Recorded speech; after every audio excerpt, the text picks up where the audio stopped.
अब जा।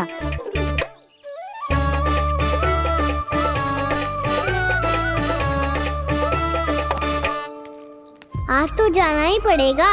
कंस मामा ने अतिथि जो भेजा है वृंदावन में।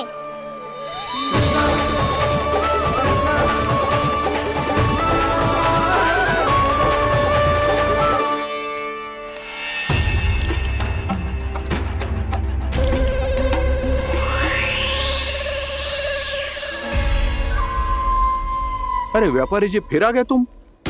हैं? हमने तुमसे कहा हमें तुम्हारे साथ व्यापार ना करना है, तो फिर ना करना है। बार बार आप स्वयं भी तंग हो रहे हो और हमें भी तंग कर रहे हो। आपको चाहिए क्या बताओगे? नंद भवन। हाँ? हाँ? नंद भवन? बस इतना ही जानना चाहता हूँ कि नंद भवन कहाँ है। सोचा इस गांव में आया हूँ तो नंदराज से मिल लूं। अच्छा अच्छा, तो तुम फिर सीधे जाओ और सीधे जाके उल्टे मुड़ जाना और फिर आगे से दाहिने दिशा में मुड़ जाना। जहां मार्ग समाप्त होगा वहीं सामने मिल जाएगा तुम्हें नंद भवन। अच्छा अच्छा, धन्यवाद। सुनो, पर इस समय नंद जी घर पे ना है। मुझे तो उनके प्यारे पुत्र से मिलना है।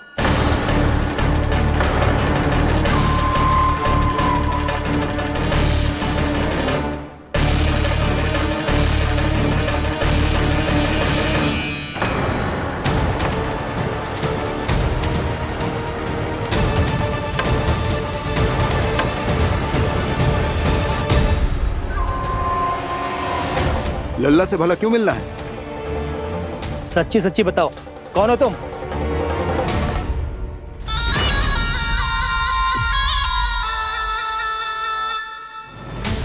सच बताऊं? हाँ बताओ।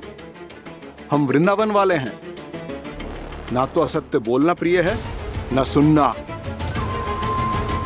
कछु तो गड़बड़ है तुम्हारे व्यवहार में। स्वयं बताओगे या हम बुलवाएं? अब सत्य ही सुनना चाहते हो तो सुन लो। मैं हूं मायावी छलिया।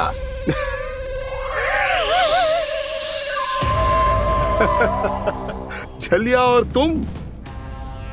तनिक अपना मुख तो देखो, चलिए ऐसा दिख तो है का? तो कैसो दिखतो है? जैसो भी दिख तो है, लेकिन ऐसो ना दिख तो। भानु, मैंने एक बात सुनो है कि चलते बीच मार्ग में अगर कोई छलिया मिल जाए तो उसे पीछे पलट के ना देखना चाहिए। ना तो छलिया के जाल में फंसने में क्षण भर भी समय ना लगता है। सही सुना। अब पीछे से तुम दोनों का नाम पुकारूं तो मुड़ना मत।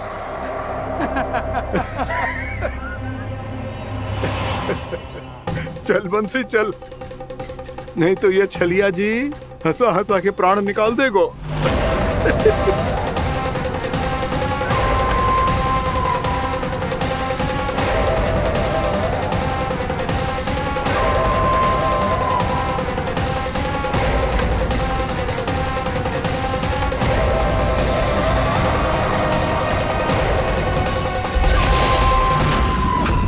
भानु, बंसी।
हाँ, रूप स्वरूप में तो ये थोड़ा ठीक ठाक है।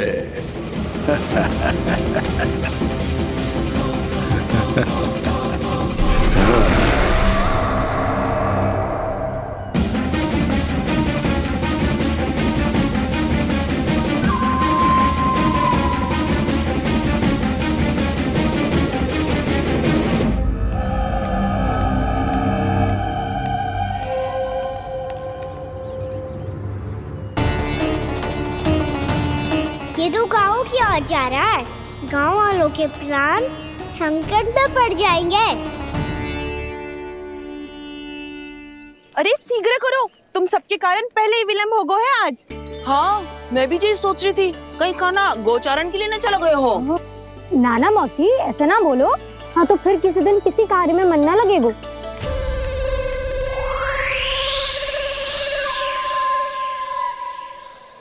आप सब तो बातों में ही समय निकालो। मैं तो चली कान्हा को निहारूंगी, तभी शांति मिलेगी हृदय को। अरे ठहरो, हम सब भी चल रहे। रो, गई। इस गोपी का रूप धारण करके मैं भी निहारता हूँ इसके कान्हा को। कान्हा कहाँ गया?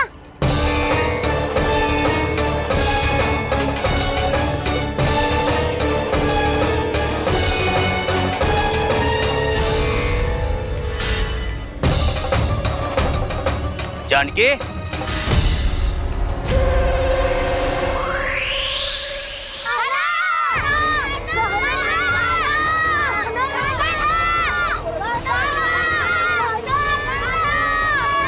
वो देखो कान्हा, पहाड़ी के ऊपर।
ये तो कान्हा की मुरली की धुन है। विलंब हो गयो है, वो तो वन में पहुंच भी गयो। बस करो मौसी, सुनने दो ना, कितनी मीठी धुन बजा रहे हो कान्हा। ये तो स्वयं ही मुझे बुला रहा है, अपना पता बता रहा है। अब तो इसके आखेट में और भी अधिक आनंद आएगा। अवश्य ही एक पाव पे तन के पूरे आत्मविश्वास के साथ त्रिभंग मुद्रा में मुरली बजा रहे होगो कान्हा।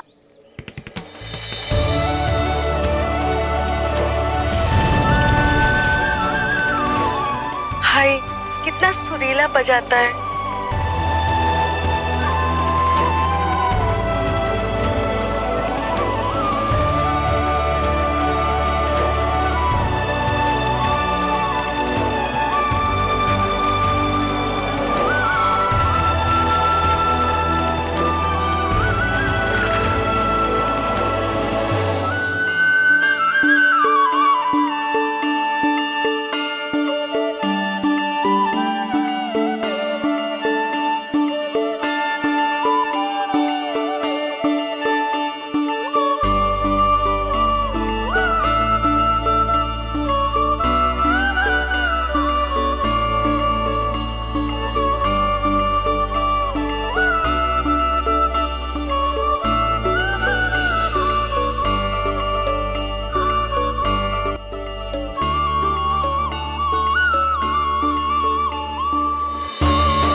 अवश्य ही एक पाव पे तन के पूरे आत्मविश्वास के साथ त्रिभंग मुद्रा में मुरली बजा रहे होगो कान्हा।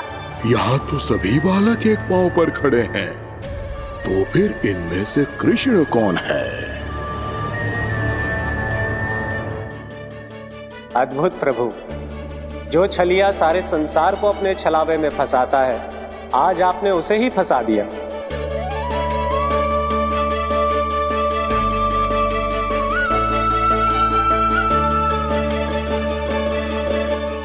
इन सब में से कौन है महाराज कंस का शत्रु, विष्णु का अवतार? कैसे पहचानूं मैं उस कृष्ण को? प्रभु की धुन है ही इतनी मीठी, इतनी कर्णप्रिय कि असुर तो क्या, सारी सृष्टि ही यहां आकर थम जाए।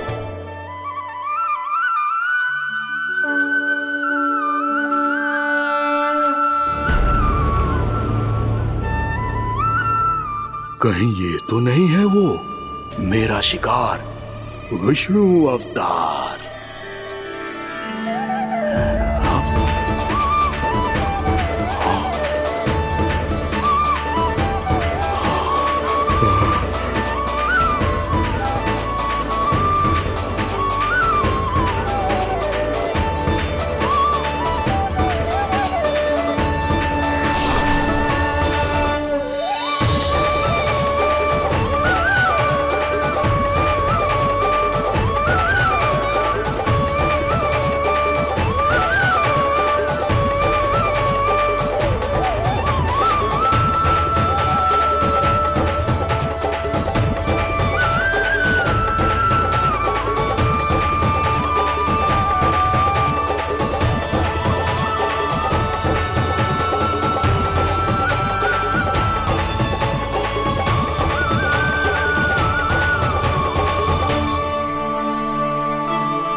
अद्भुत प्रभु, अब तो आपकी धुन पर पहाड़ियां भी पिघलने लगी।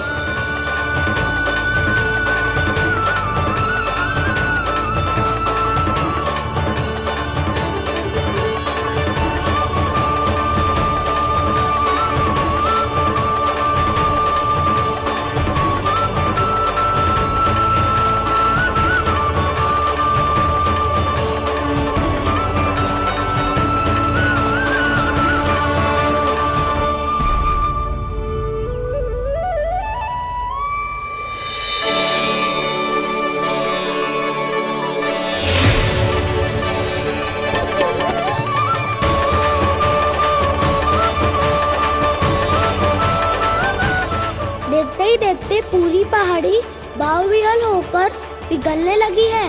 प्रभु मुरली बजाने में खो गए हैं और उनके साथ ही खो गए हैं सभी सुनने मनुष्यों, पशु पक्षियों और देवताओं के ही नहीं, जड़ चेतन किसी के लिए को रोक पाना संभव नहीं होगा। कहीं प्रभु की इस मनमोहक मुरली की धुन पर सारा ब्रह्मांड ही ना पिघल जाए। गाना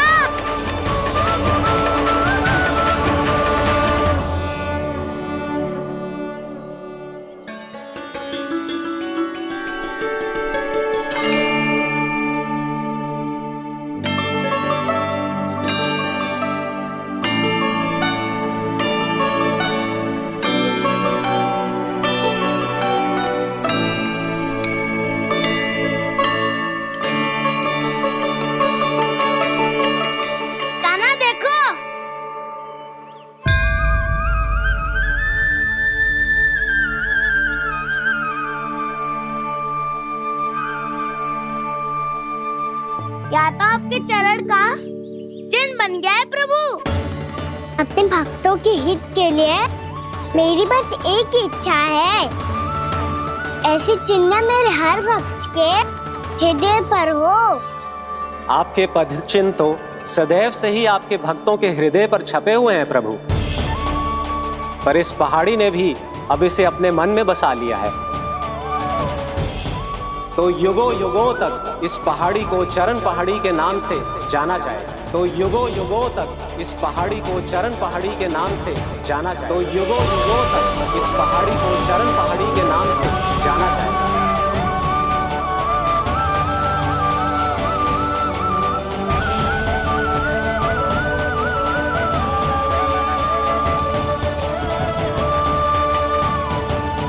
कान्हा, तू हमारे पास से वहाँ कैसे चले गए हो? हमें तो पता भी ना चलो। मैं कहीं ना गया था उज्जवल, और ना ही कहीं जाऊंगा। सदैव यही रहूंगा मैं, तुम सबके पास, तुम सबके मन में। हर एक कोई असुर मुझे तुम सबसे दूर ले जाने का कितना भी प्रयास क्यों ना कर ले।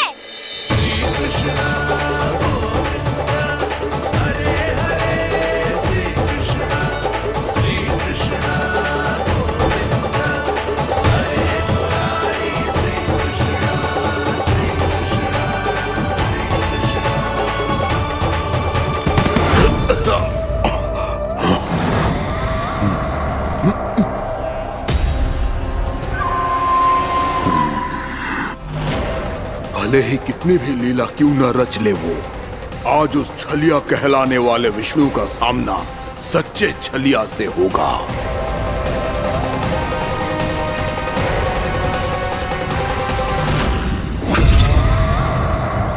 कान्हा, तू कहाँ भटक गए हो? तो नहीं सखा, मैं तो भटके हुए को मार्ग दिखा रहा था।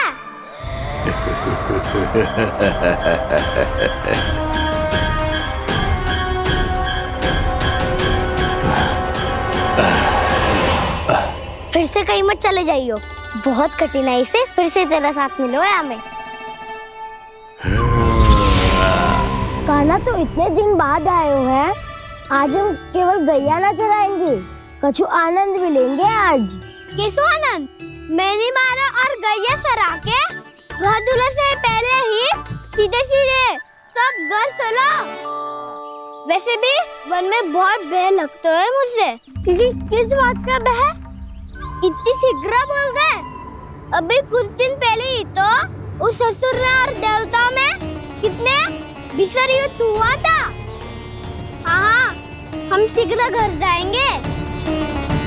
अरे वसंता, वो युद्ध ना था, सब बड़े बड़े देवता हमारे सखा कान्हा को बचाने आए थे। तू ही सोच, जिसकी रक्षा सारे भगवान मिलके एक साथ करते हैं, वो कान्हा हमारे साथ है, तो फिर हमें कैसा भय? वो कान्हा हमारे साथ है, तो फिर हमें कैसा भय? तुम सब भी कौन सी बात लेकर बैठ गए हो? ये बताओ कि आज हम क्या खेलेंगे?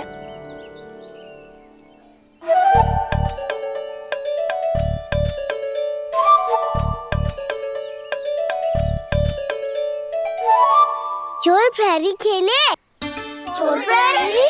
हाँ, इस पे एक जन प्रहरी बनते हैं और शेष बनते हैं सब चोर।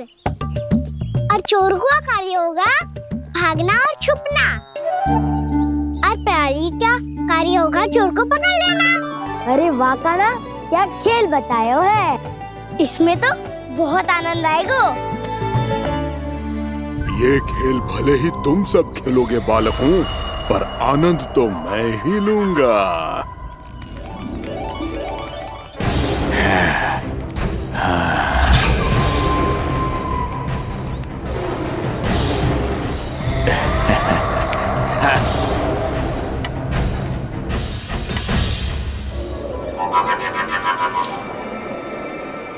ये सिक्का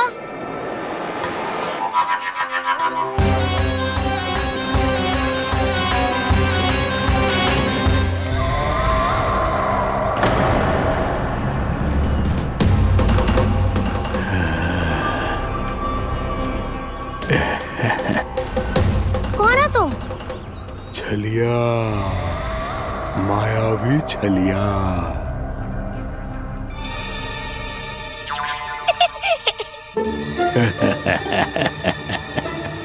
छलिया तो बहुत भयानक होता है, तुम्हारे जैसा थोड़ी दिखता है। हाँ। मुझे मूर्ख समझते हो तुम? 100 छलियाएं देखे हैं मैंने। हाँ।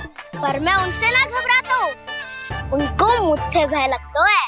हाँ? सच? और नहीं तो क्या, मैं हूँ ही इतना अनोखा, इतना वीर। तुम्हें विश्वास ना हो रहा है तो चलो मेरे सखाओं से पूछ लो।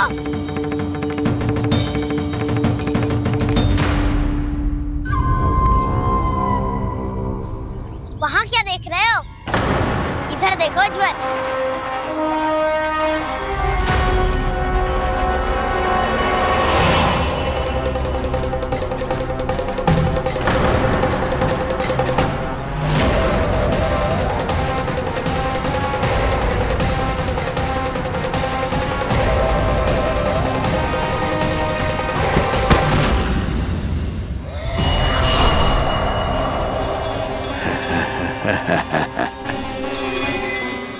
सौ छलिए देखे हैं इसने, हाँ?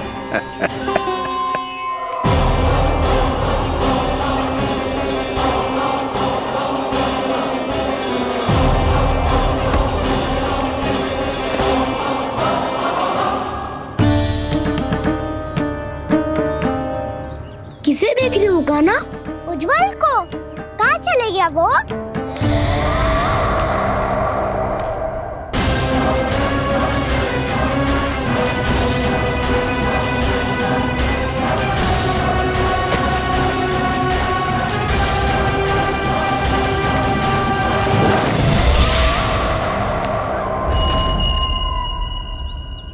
चिंता मत ही करो कान्हा, उज्जवल यहीं का ही होगा, आ जाएगा।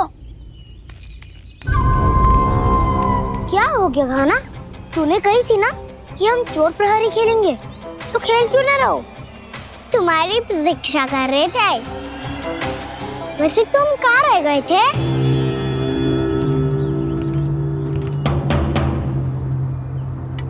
वो ये देखो ना, मुझे क्या मिला, सिक्का।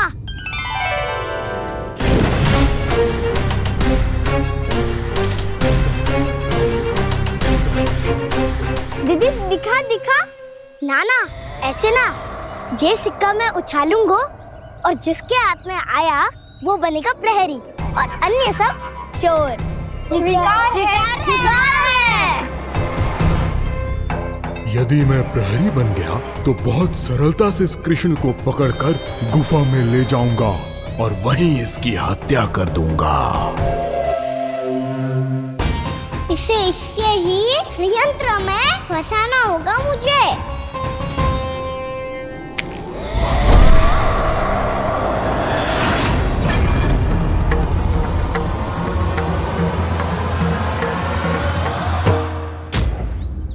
मैं प्रहरी, तुम सब चोर।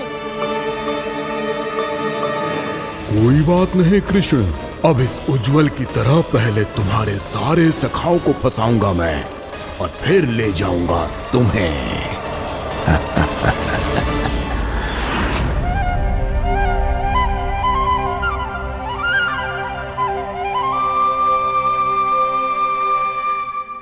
चलो खेल आरंभ करें।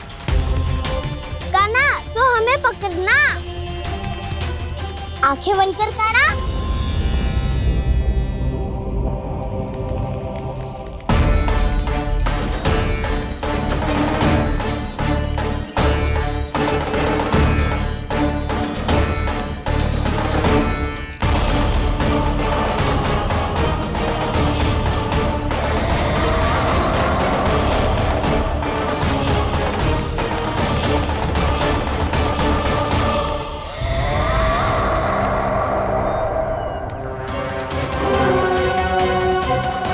अकेला रह गया ये, अब फंस गया ये।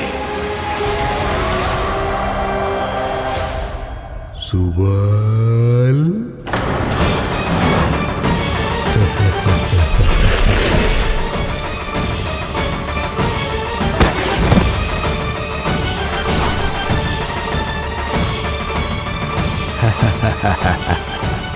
इन सब का तो मुझे पता नहीं, परंतु मुझे बड़ा आनंद आ रहा है इस खेल में।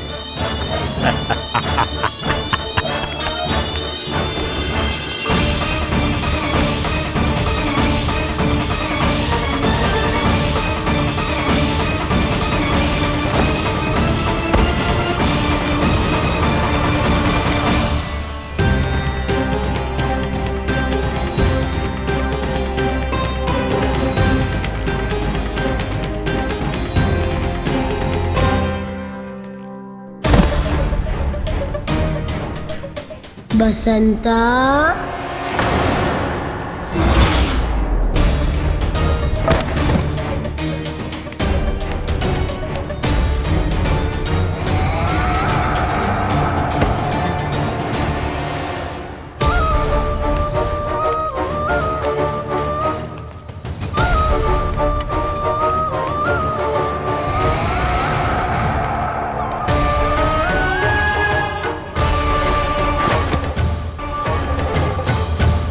ये तो एक एक करके सभी बालकों को अपना शिकार बनाता जा रहा है। प्रभु ऐसा क्यों करने दे रहे हैं?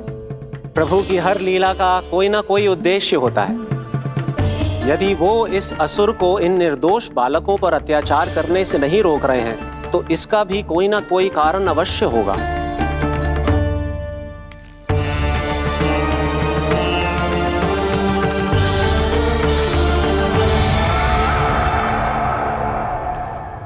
श्री दामा,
अब केवल 2 ही बालक शेष बचे हैं।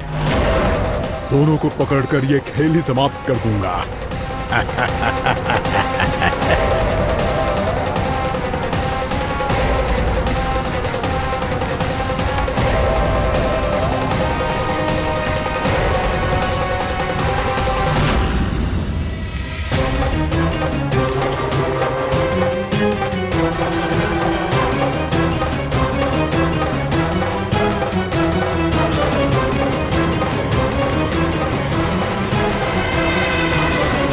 ये तो छलिया है, मायावी छलिया। मेरे सभी सखाओं को शिकार बना लिया इसने। मैं इसे नहीं छोड़ूंगा। कान्हा, कान्हा,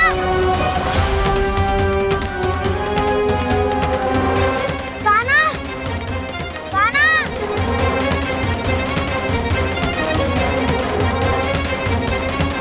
कान्हा, ताऊ,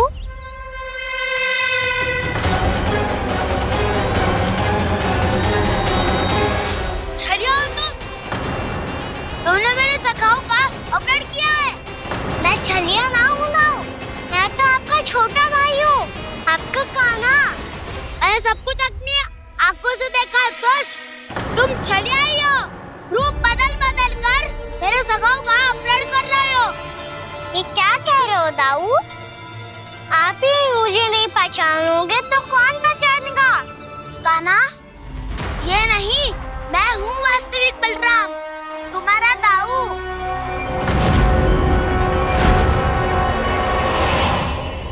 इसके भौकाल में मत आना कान्हा, ये चलिए।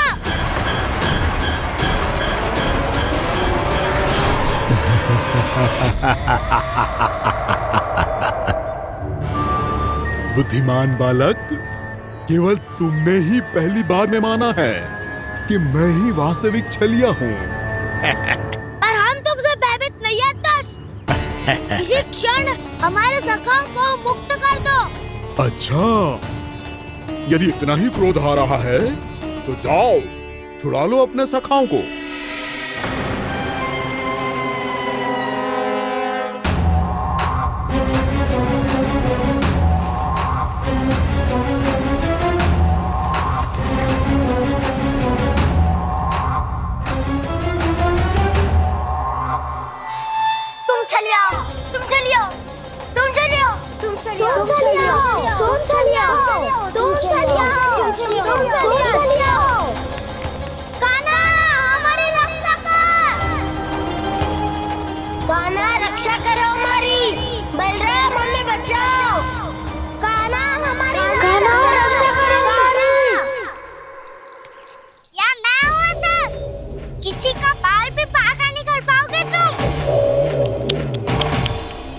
बालक, पर मैंने तो पहले ही तुम्हारे सखाओं को उस कंदरा में पहुंचा दिया है।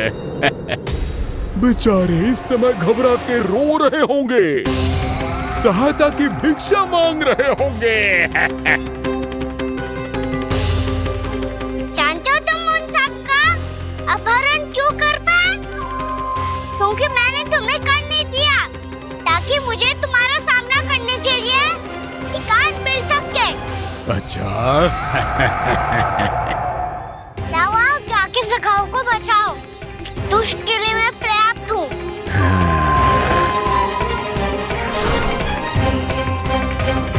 कान्हा, पीछे मुड़ के मत देखना कान्हा।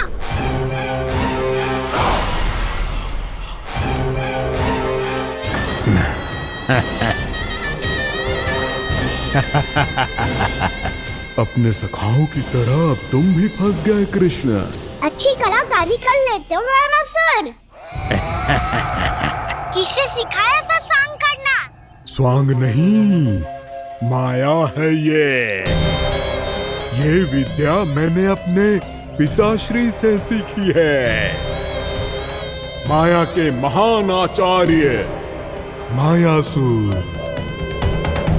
तो तुम मायासुर के पुत्र हो, पर जिसके सामने ना माया जाल बुनने का प्रयास कर रहे हो, ये माया के स्वामी है। ये मायाधर विष्णु है। ये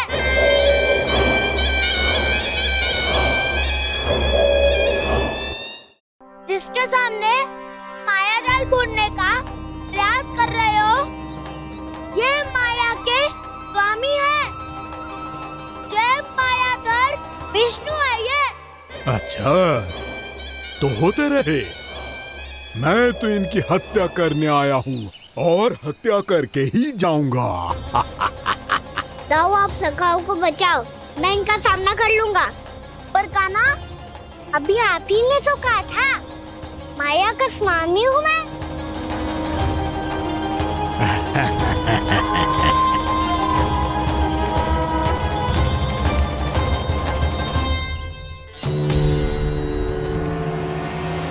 ये तो मथुरा का व्यापारी है।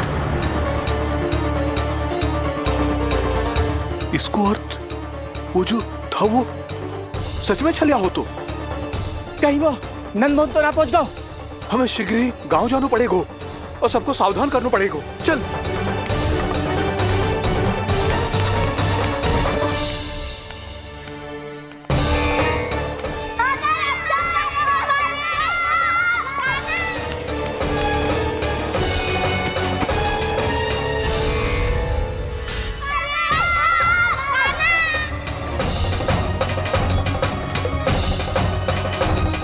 यदि तुम्हें लग रहा है कि मेरे छल के वार से बच गए हो तो मुझसे भी बच जाओगे। ये तुम्हारी सबसे बड़ी भूल है कृष्ण। मेरे पास बहुत सारे मायावी अस्त्र हैं जो क्षण भर में ही तुम्हें विष्णु लोक पहुंचा देंगे। तो फिर प्रतीक्षा क्यों कर रहे हो? बालक, मैं परिहास नहीं कर रहा हूँ। मुझे पता है, तभी तो कह रहा हूँ शीघ्र दिखाओ ना।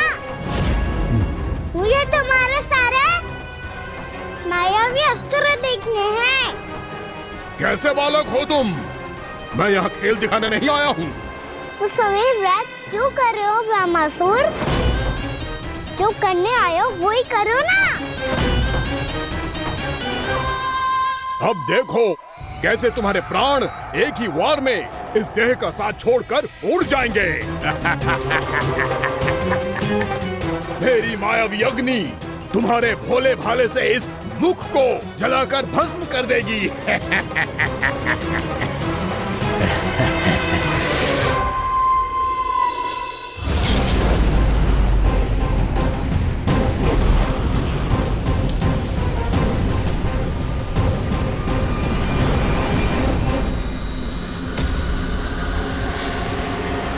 कह रही हो ब्रह्मासुर? भोला भाला तो दिखता हूँ मैं, मैया भी यही कहती है।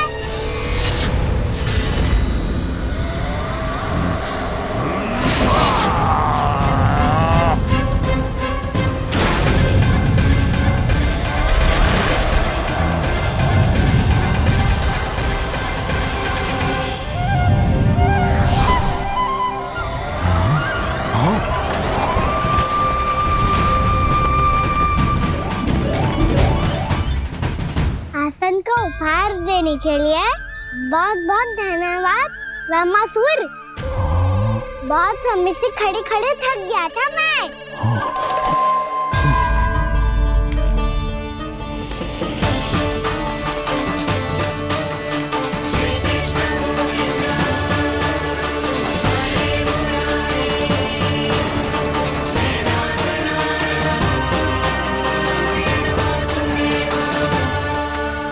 अगला अस्त्र दिखाओ ना। तुम्हारी यही जिज्ञासा आज तुम्हारा अंत करने में सहायक बनेगी मूर्ख बालक।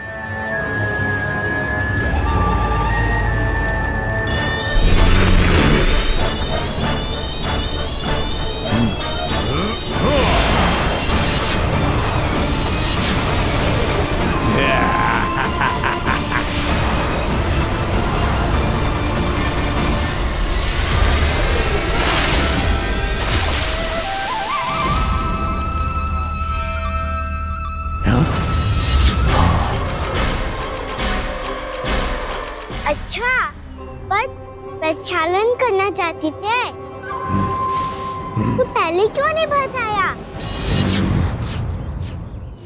मुस्कुराना बंद करो। तुम्हारी ये हंसी मुझे कांटों की तरह चुभ रही है। पर मैया तो कहती है कि मेरी मुस्कुराहट फूलों की तरह है।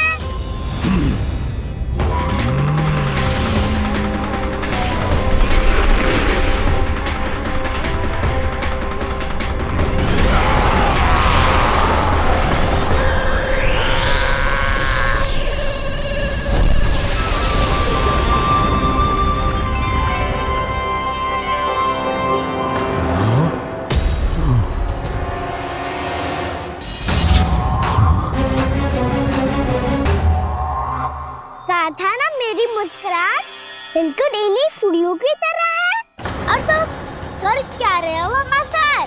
कभी आसन दे रहे हो, कभी पद प्रक्षालन कर रहे हो और अब फूल भी चढ़ा दिए। तुम मुझ पे वार करने आए हो कि पूजा करने? तुम्हारी पूजा तो मैं अब ऐसी करूंगा कि तुम मृत्यु के बाद भी मुझे भूल नहीं पाओगे बालक।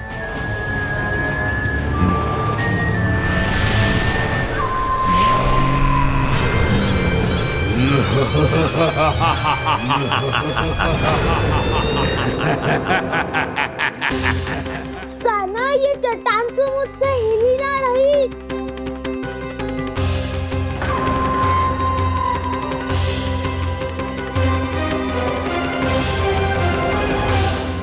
अभी कंदरा के अंदर कुछ क्षणों में ही प्राण वायु समाप्त हो जाएंगे।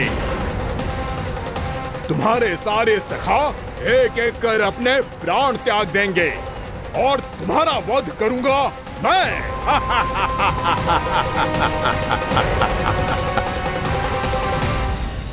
अरे सब जन बच के रहना।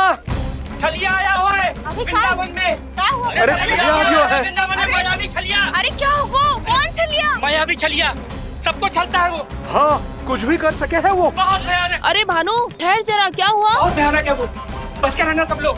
अरे भेष बदल ले तो है वो। हाँ। क्या हुआ? छलिया है वो। अरे मुझे बात तो बताओ। रानी भाभी, रानी भाभी, कान्हा घर पर ही है ना? ऐसे भड़बड़ा क्यों रहे हो? कोई भूत देख लियो है क्या? भूत ना भाभी, छलिया से भेंट हो गई। सच्ची का मायावी छलिया है भाभी। क्या उल्टा सीधा बोले जा रहे हो? ठीक से बताओ। अब बोलो भी। वो कान्हा के पीछे पड़ो है वो। मेरे लल्ला के पीछे? हाँ रानी भाभी, हमारे अचेत होने से पहले हमने उसे ये कहते सुना था कि वो वृंदावन आने वाला है कान्हा से मिलने। हे नारायण, मेरे कान्हा की रक्षा करना। जसोदा जी, मायावी छलिए से बचना बालकों के बस की बात ना है। जीजी, बालक वन में अकेले हैं।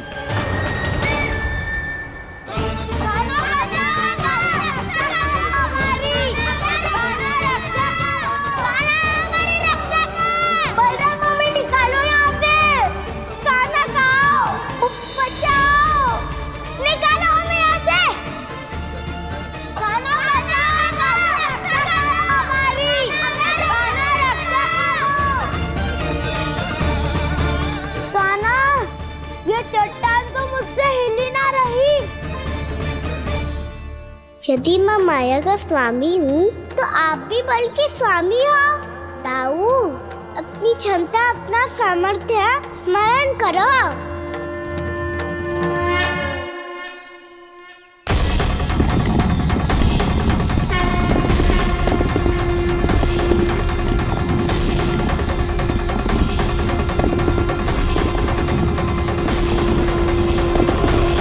इससे पहले कि वो कंदरा का द्वार खोल के तुम्हारे सखाओं को बाहर निकाले, मैं तुम्हारे प्राण ले लूंगा कृष्ण।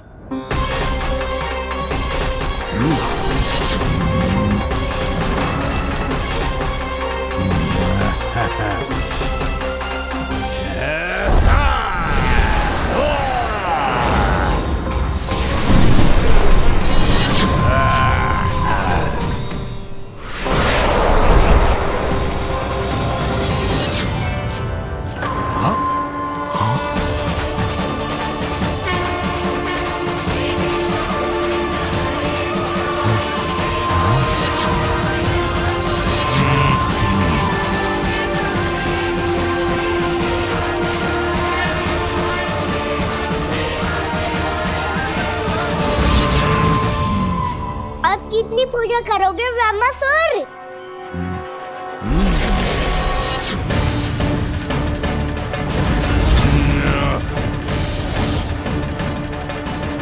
प्रभु तो खेल खिला रहे हैं इससे, और ये खेले जा रहा है विवश होकर, उनकी माया से बाध्य होकर।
जो प्रभु के सामने माया करने आया था, वो स्वयं को ही माया में उलझा हुआ पा रहा है।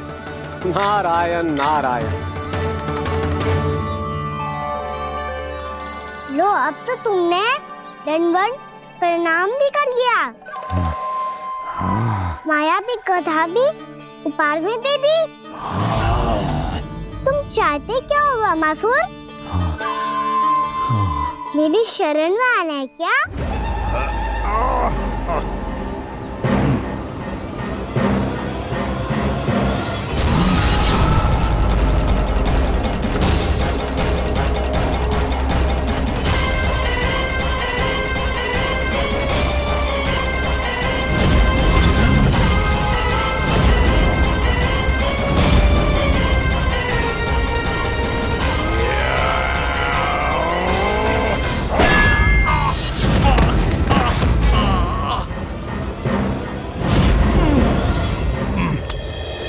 सोच विचार का समय ना है हमारे पास। अपने बालकों की रक्षा के लिए इसी क्षण हमें निकलना होगा। और वो छलिया किसी का भी रूप धारण कर सकता है। सुलक्षणा तेरा, शांति तेरा या मेरा, किसी का भी रूप धारण करके हमें भ्रमित कर सकते हो। इसीलिए हमें सतर्क रहना होगा। समझ आई? चलो।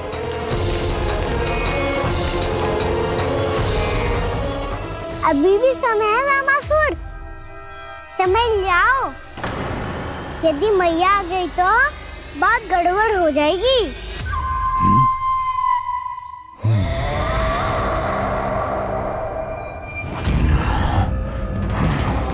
मुझसे झूठ का कोई लाभ नहीं होगा।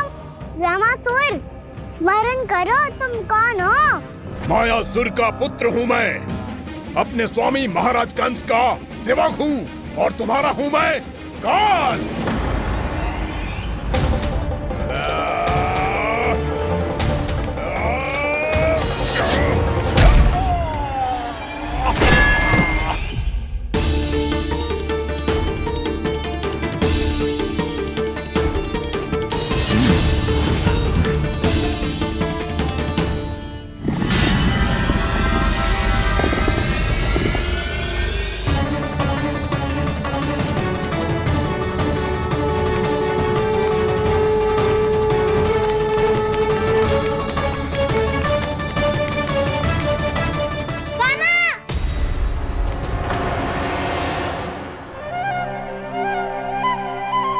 बाबा कहते हैं दुष्टों को पहले बातों से समझाना चाहिए, फिर भी ना माने तो अस्त्र ना उठाना कायरता होती है।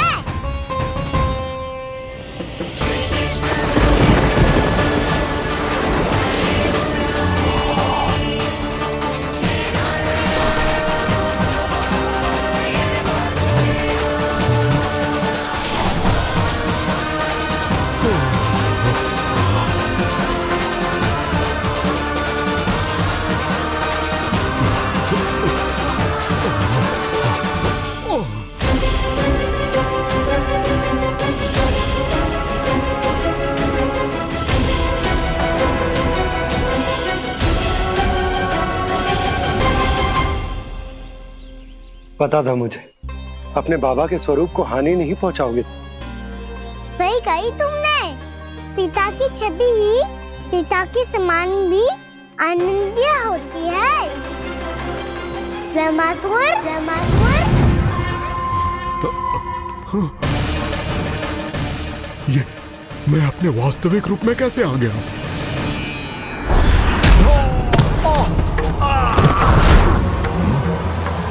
मेरे बाबा का स्वरूप नहीं लेना चाहिए था तुम्हें। मैया ने सिखाया है भूल को क्षमा किया जा सकता है, पर जानबूझ के किए गए अपराध के लिए दंड ही एकमात्र विकल्प होता है। ये बार बार अपनी मैया का नाम ले रहा है। यदि मैं वो स्वरूप लूं तो अपनी मैया पर वार नहीं कर पाएगा ये।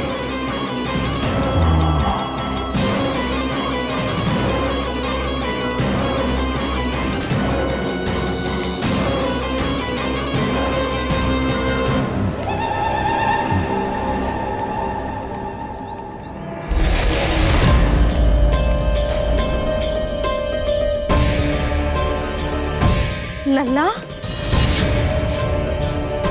मैं तेरी मैया हूँ, अपनी मैया को मारेगा? बच गया। समझाया था,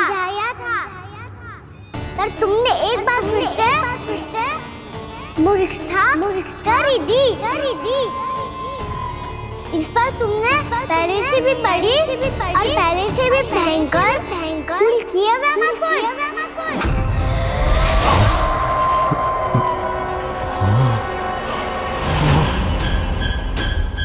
ये क्या हो रहा है मुझे? बार बार मेरा रूप क्यों बदल रहा है? ममता को समझे बिना अधिक समय तक मैया का स्वरूप हरण करके नहीं रख पाओगे रामासुर।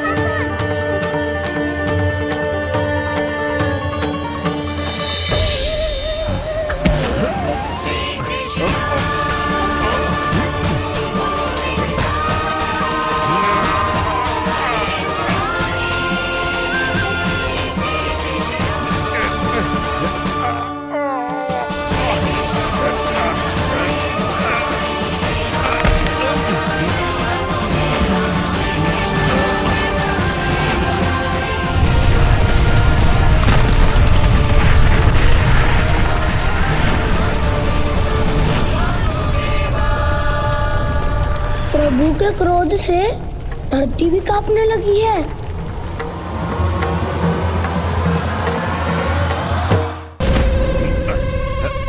पुत्र को मारने के उद्देश्य से एक माँ का रूप लिया तुमने। ये ममता का और मेरी मैया का घोर अपमान है रामासुर।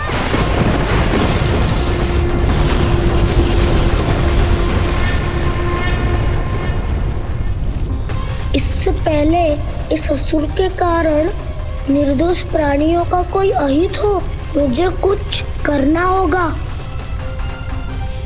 यदि मैं माया का स्वामी हूँ तो आप भी बल के स्वामी हो। दाऊ, अपनी क्षमता अपना सामर्थ्य स्मरण करो।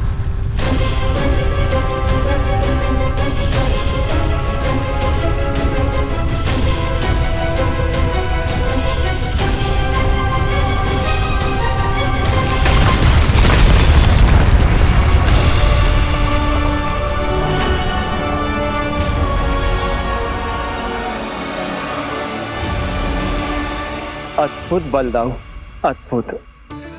अपने बल का उचित प्रयोग करके आपने प्राणियों को हानि होने से बचा लिया और ये भी सिद्ध कर दिया कि इस युग में आपसे अधिक बलवान और कोई नहीं होगा।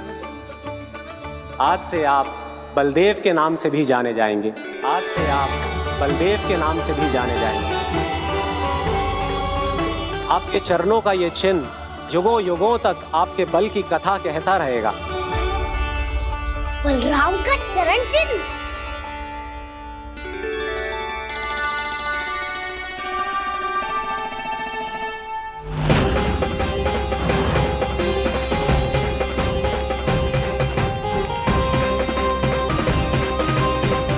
मेरी माया से आज तक कोई नहीं बच पाया है।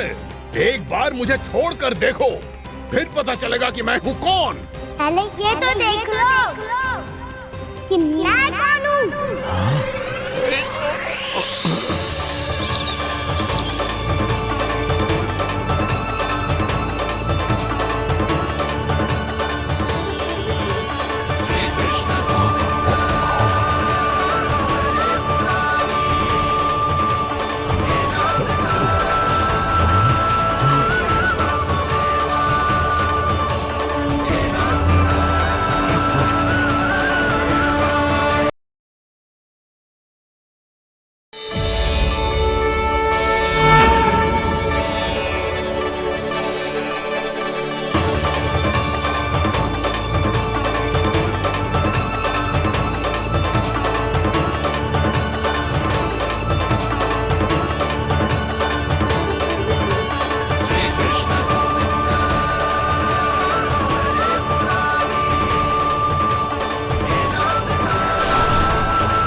वरण आया हुआ मसूर।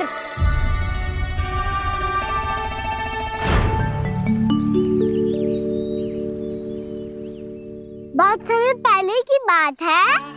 बहुत बड़े भूमाकर राज करते थे तुम्हें मान राजा भीमम के नाम से जाना जाता था। सब कुछ था तुम्हारे पास, पर शांति नहीं थी। इसीलिए शांति की खोज में अपना संपूर्ण राज अपने पुत्रों को सौंप कर मलय पर्वत की ओर चल दिए। अनेक वर्षों की तपस्या के बाद तुम्हारे तप की कीर्ति चारों ओर फैलने लगी और फिर सच्चे तपस्वी के रूप में तुम्हारी ख्याति से प्रभावित होकर महर्षि उलट तुमसे भेंट करने आए। राजा भीमरथ, आपने ईश्वर की प्राप्ति के लिए सब कुछ छोड़ दिया, पर अपना अभिमान नहीं छोड़ पाए। इसीलिए मेरे आगमन पर सम्मान के साथ खड़ा होना तो दूर, मेरा अभिवादन भी नहीं किया। अभिमान तपस्वी का गुण नहीं होता है राजन, अभिमान राक्षसी गुण है। इसलिए मैं आपको श्राप देता हूं कि आप अगले जन्म में एक राक्षस के रूप में जन्म लेंगे, एक राक्षस के रूप में जन्म लेंगे। मुझे क्षमा कर दीजिए महर्षि। मैंने जानबूझकर आपका अपमान नहीं किया है। मैं तो यहाँ पर शांति की खोज में आया था। अपने भीतर के संसार में गहरे सोच विचार में डूबा हुआ था मैं। मुझे क्षमा कर दीजिए महर्षि, मुझे क्षमा कर दीजिए। अपनी भूल का आभास प्रायश्चित की ओर पहला पग होता है। मैं अपना श्राप तो वापस नहीं ले सकता, परंतु आपको एक वचन अवश्य दे सकता हूं। जब भी प्रभु नारायण का अवतार होगा, आपको उचित समय पे वो वरदान देंगे जिसकी आप लंबे समय से प्रतीक्षा कर रहे हैं।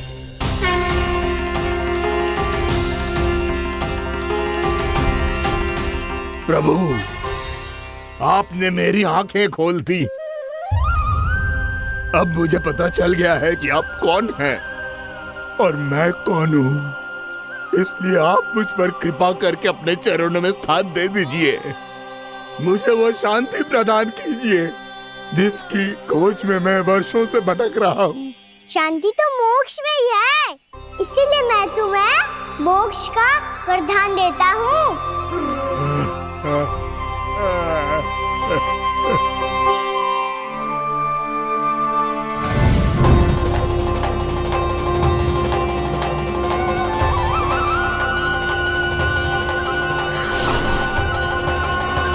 प्रभु की ये लीला सदैव स्मरण रखी जाएगी। इस स्थान को इनका आशीर्वाद मिलेगा और इस कंदरा को व्योमासुर की कंदरा के रूप में पहचाना जाएगा। भविष्य में अनेक ऋषि मुनियों की शरण स्थली बनेगी ये कंदरा। दीदी, ये कोई साधारण बालक ना है। ऐसा चमत्कार कोई साधारण बालक थोड़ी ना कर सकते हो। तुम सत्य कह रहे थे बलराम। गाना सच्ची में भगवान ही है, तभी तो सब देवता इसे बसाने और इसकी ओर से युद्ध करने आते हैं। तुम सब ऐसे आंखें फाड़ के क्यों देख रहे हो मुझे?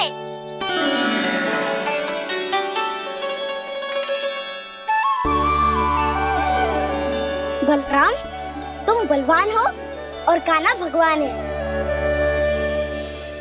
दूर दूर तक कोई दिखाई न दे रहा है। ना जाने किस हाल में होंगे बालक। कहीं हम ही तो मार्ग ना भटक गए शीघ्रता के चक्कर में। अब तो एक पग भी ना चलो जा रहे हो। जल, किसी के पास जल है क्या? कंठ तो मेरा भी सूख रहा है मौसी। भाभी, निकट ही जमुना जी है, कहूँ तो वहाँ से जल ले आओ। मैं भी जा रही हूँ भाभी, एक से भले दो। हाँ चल, शीघ्रता से आओ। हाँ।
जानकी, जानकी, क्या होगा इसे? देखो ना जी, अब छलिया की सूचना मिलते ही हम सब बालकों को ढूंढने चली गई और ढूंढते ढूंढते सबको बहुत प्यास लगी आई जी। तो जानकी जमुना जी की नदी से जल लेने गई और उसने जमुना जी का पानी पिया और उसकी जेदशा हो गई। बालक कहाँ है? वो ठीक तो है ना? ऊपर ऊपर से सब ठीक है, पर भीतर से बहुत भयभीत है सब। जानकी तो बिल्कुल नीली पड़ गया है। लग तो है विष फैल गया है इसको पूरे तन में। मथुरा के सर्वश्रेष्ठ विदेह जी को बुलाए गए हैं उसके उपचार के लिए। जैसे ही इसने जल को मुंह से लगाया, ये गिर पड़ी। चटपटाने का अवसर भी ना मिलो। हाँ वैद्य जी, और निकटी मृत पशु भी पड़े हुए थे। हाँ, मैंने भी अस्थियां देखी थी।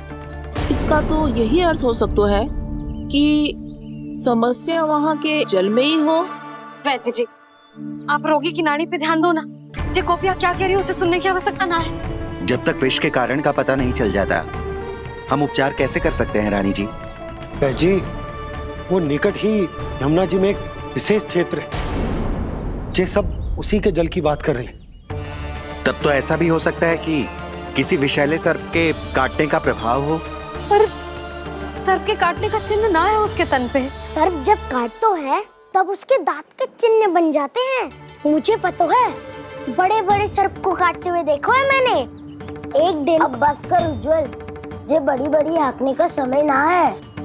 पर यदि सर्प ने ना काटा है, फिर जानकी की ये दशा किसने की? अवश्य किसी राक्षस ने की होगी। नाना, कोई विषैला पशु भी तो हो सकता है। यह अवश्य किसी महाविषैले सर्प के विष से हुआ है।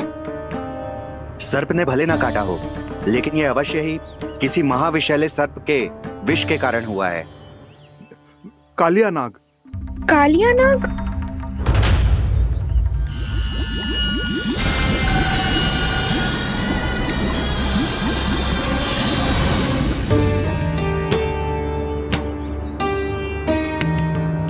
संकेतों से तो ऐसा लगता है कि जानकी ने कालिया नाग के क्षेत्र के विशाल जल पी लियो है।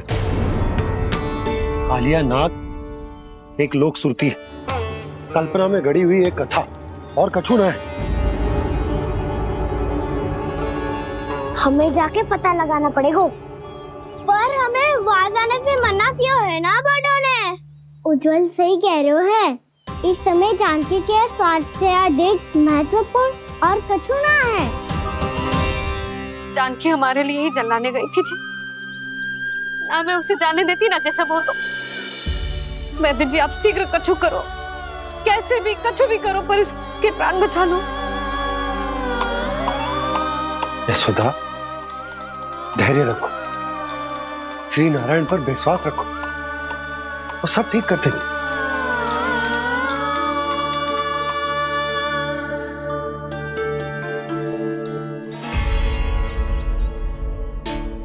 विष की काट की मेरे पास जितनी जड़ी बूटी थी, मैंने सब अर्क बना के पिला दी, पर इसकी दशा में अभी तक कोई सुधार नहीं दिख रहा है। यह अंतिम जड़ी बूटी है। अगर इससे भी चमत्कार नहीं हुआ तो फिर जो नारायण की इच्छा।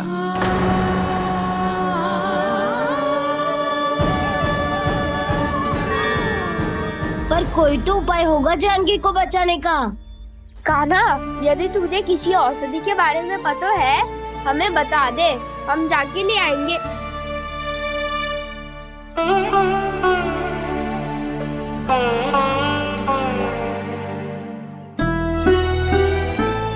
हे नारायण, हे प्रभु, मेरी जानकी के प्राण बचा ले प्रभु।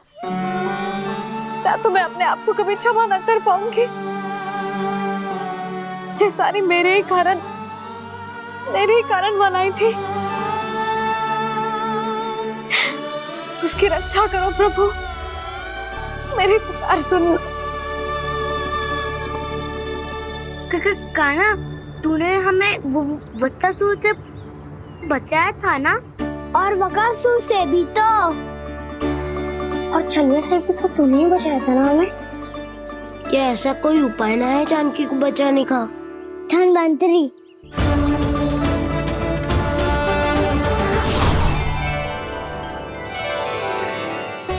मैं आ गया हूं प्रभु, चिंता मत कीजिए,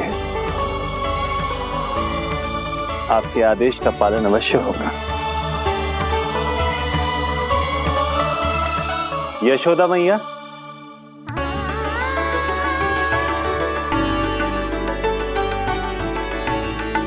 मैया आपको कोई पुकार रहा है।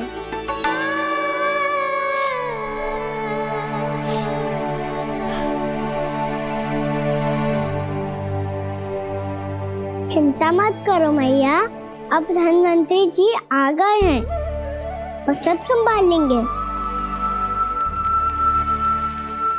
धन्वंतरी जी कौन है? जिन्होंने संसार का आयुर्वेद दिया, आरोग्य के देवता, वे श्री नारायण के अवतार।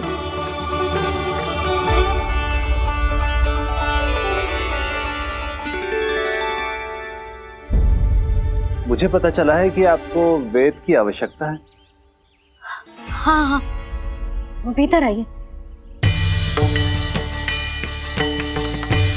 आइए आइए बैठे जी। जी रहे। मथुरा का सर्वश्रेष्ठ वैद्य अर्थात मैं यहाँ आ चुका हूँ और रोगी को जितनी औषधि की आवश्यकता थी सब दे चुका हूँ। निश्चित रूप से आपने विष की काट के लिए बहुत ही उत्तम अर्क तैयार किया है, इसीलिए किसी और वैद्य की आवश्यकता नहीं है। किंतु आप अकेले कितना कुछ करेंगे वैद्यराज? मुझे अपना सहायक ही बना लीजिए। पर जो करना था मैं पहले ही कर चुका हूँ। हाँ, वो तो आप कर चुके हैं, बस रोगी के तन से विष निकालना शेष है ना वैद्यराज? हाँ हाँ, बस वही शेष है। इनके रक्त को विष रहित करने में मैं आपकी सहायता करूंगा। पहले ये संजीवनी मानी जाने वाली इन लाल फूलों की बूटी को भी घिसना है ना?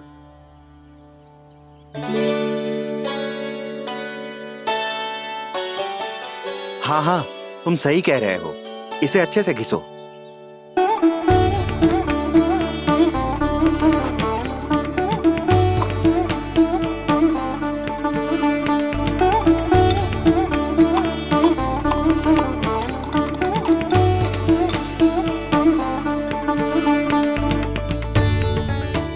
और ये नीले फूलों को भी तो मिलाना है ना? हाँ हाँ, अच्छे सहायक बन सकते हो तुम, ऐसे ही श्रम करते रहो।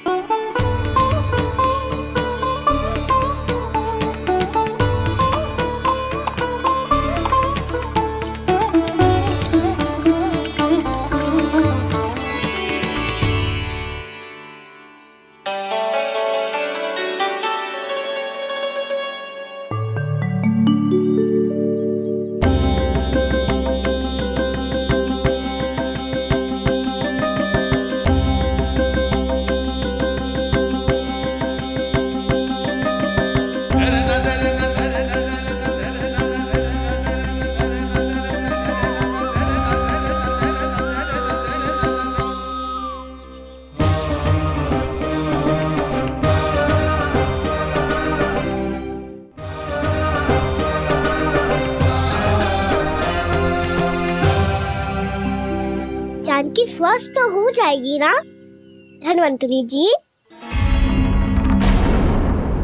धन्वंतरी? प्रभु, अब मैं क्या करूं? आपने तो स्वयं ही मेरी पहचान उजागर कर दी।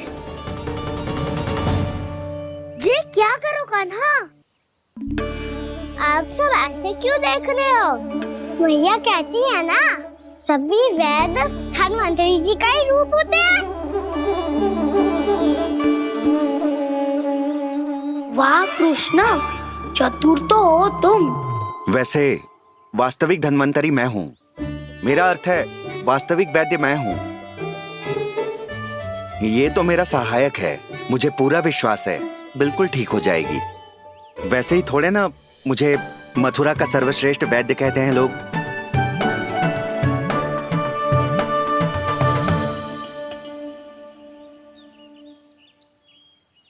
जसोदा भाभी, जसोदा जी, जानकी को चेतना आ गई। जानकी,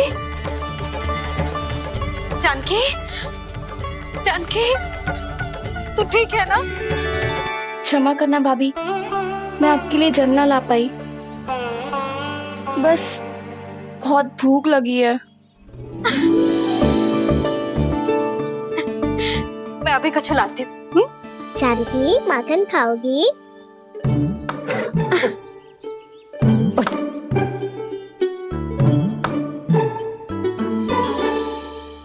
आजा, तू ही खिला दे लल्ला।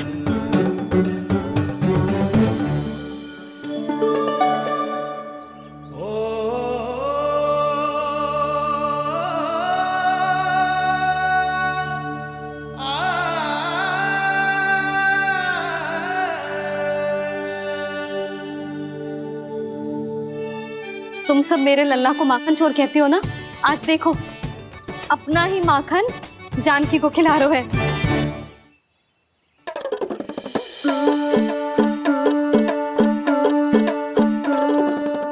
थोड़ा और विश्राम कर लो। सदैव तुम हम सबकी सेवा करती हो, आज मैं तुम्हारी सेवा करूंगा। जानकी की जिज्ञासा तब हुई जब जय यशोदा काकी की सेवा कर रही थी, और अब देखो स्वयं भगवान ही इसकी सेवा कर रहे हैं। जानते हो इससे क्या सिद्ध होता है? जो भी यशोदा मैया की पूजा करेगा, अर्थात अपने माता पिता की सेवा करेगा, उनके साथ सम्मान से व्यवहार करेगा, ईश्वर स्वयं उसका ध्यान रखेंगे। कभी धन्वंतरी के रूप में तो कभी स्वयं कान्हा के रूप में। भक्त और भगवान का देखो कैसा ये अनुराग, स्वयं करे सेवा प्रभु, अद्भुत गोपी का भाग्य। प्रभु इन सब पृथ्वीवासियों से कितना घुल मिल गए हैं। ना तो ये प्रभु को भगवान मानते हैं और ना ही प्रभु अपने आप को इनसे सर्वश्रेष्ठ समझते हैं। अपने आचरण से ये सिद्ध कर रहे हैं कि ये सभी में हैं और सभी इनका ही अंश है।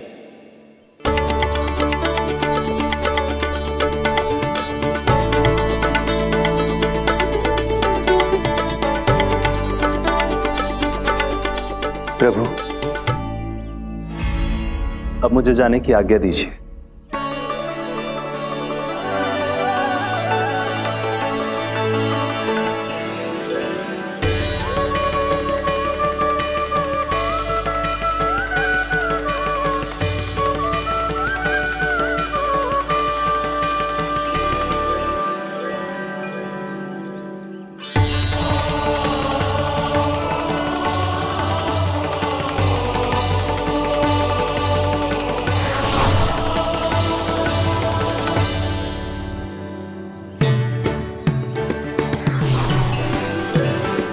कान्हा ने तो सच्ची में धन्वंतरी जी को बुला लिया था।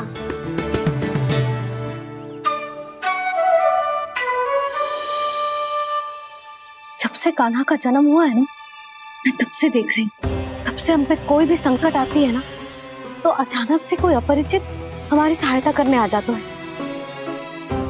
और जाते समय कान्हा की आज्ञा लेके जाते है, और कभी कभी तो इसे प्रभु बोल के जाते है। बाबा संभालो।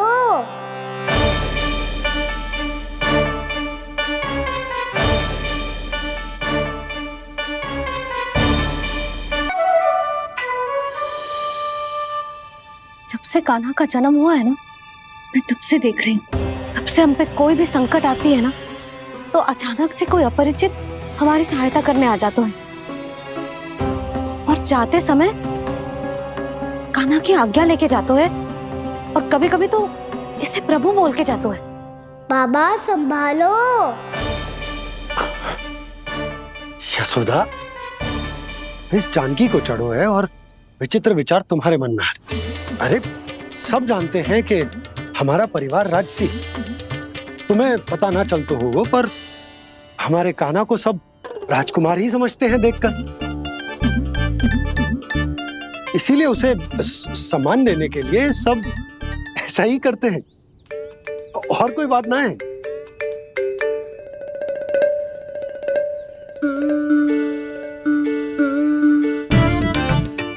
अब जे मेरे लल्ला को ऐसे क्यों घूर रहे हैं? बुरी दृष्टि लगाएंगे क्या? वैद्यराज जी,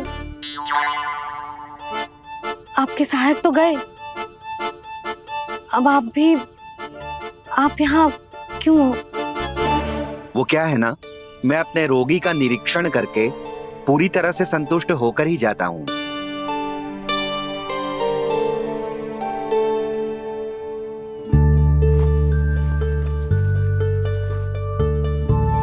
हाँ, संकेत तो अच्छे हैं। कल सुबह तक बिल्कुल ठीक हो जाएगी। धन्यवाद वैद्य जी।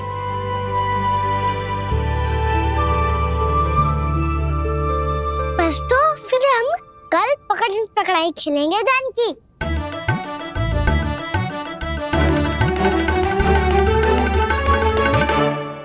भानु, बंसी, जाकर उस क्षेत्र के चारों ओर बाड़ बनवा दो और वहां सूचना पट्ट भी लगा देना, ताकि जानकी के साथ जो हुआ है वो किसी और के साथ ना हो।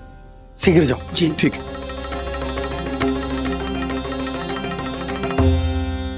बाड़ और सूचना पट लगवाने से समस्या का समाधान नहीं होगा बाबा। निर्दोष पशु सूचना पट देख कर भी कुछ समझ नहीं पाएंगे।